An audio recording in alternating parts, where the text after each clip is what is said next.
सूद खान साहब भी हमें ज्वाइन कर रहे हैं, ब्रिगेडियर रिटायर्ड हैं, उनसे बात कर लेते हैं इस मुतालिक। सर, आपके वक्त का बहुत शुक्रिया। सिक्योरिटी फोर्सेस की ये कार्रवाई हुई है और ये कंटिन्यू है और अभी बताया जा रहा है कि मजमूई तौर पर 67 दहशतगर्दों यानी कि फितनौल हिंदुस्तान को जहन्नुम वासिल किया जा चुका है। आपकी नज़र में ये कितनी बड़ी कामयाबी है हमारी?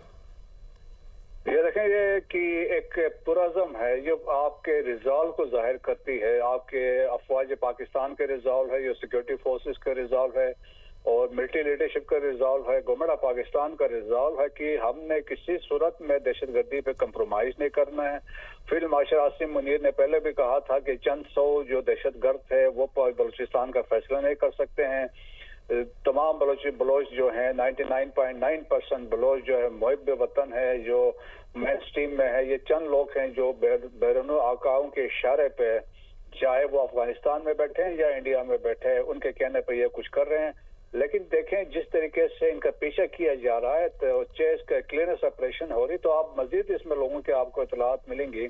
इनको मारा जाएगा, इस पर कोई छोड़ा नहीं जा रहा है। तमाम फैसिलिटीज है और जो अफवाज पाकिस्तान है, सिक्योरिटी फोर्सेस है, विद लेटेस्ट वेपन्स और टेक्नोलॉजी के साथ लेस हैं।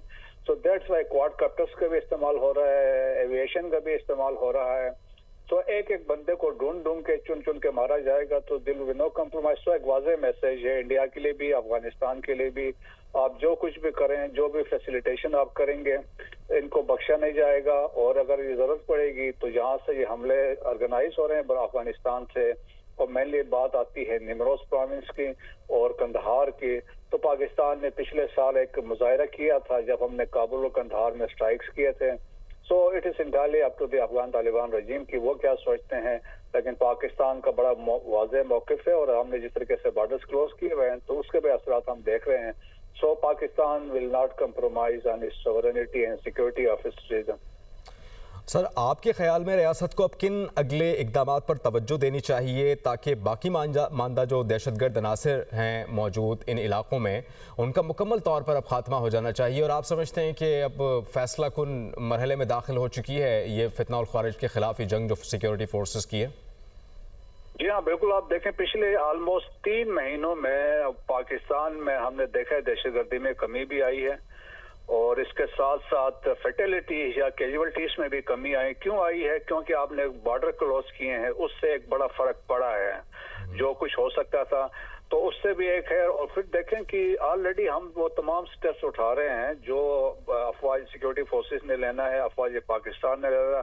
द ओनली थिंग मेरे ख्याल में जो इम्प्रूवमेंट की जरूरत है वो है कैपेसिटी बिल्डिंग के इश्यूज से प्रोविंशियल लेवल में, चाहे वो पुलिस के लोग हैं, सीटीडी के लोग हैं या दूसरे लोग हैं, उनके कैपेसिटी बिल्डिंग होनी चाहिए, उनके अच्छे वेपन्स और इक्विपमेंट होना चाहिए, उनके अपनी प्रोटेक्शन होने चाहिए ताकि दूसरों को वो प्रोटेक्ट कर सकें। तो मेरा ख्याल फिर जिस तरह कुर्बानियां दे रहे हैं पुलिस के लोग हैं, चाहे वो खैबर पख्तूनख्वा के लोग हैं या बलूचिस्तान के लोग हैं, उनके भी जिस तरीके से लड़ रहे हैं, सो मेरा ख्याल में उनकी capacity building is most important. फिर इस तरीके से डिस्ट्रिक्ट एडमिनिस्ट्रेशन है और जिस तरह हम कहते हैं आज़म इस्तेहकाम के इस बैनर के तहत हम ये कर रहे हैं। So everybody has to play his role अपने डिस्ट्रिक्ट लेवल पे करना है। अफवाज पाकिस्तान को तो जरूरत ही नहीं कहने की, उन्होंने पता है कि हमने क्या करना है। ठीक है, यानी दहशतगर्दों के खिलाफ अब जंग जारी रहेगी जब तक कि आखिरी दहशतगर्द हलाक नहीं हो जाता, जहन्नुम वासिल नहीं हो जाता। सर, आप हमारे साथ रहिएगा।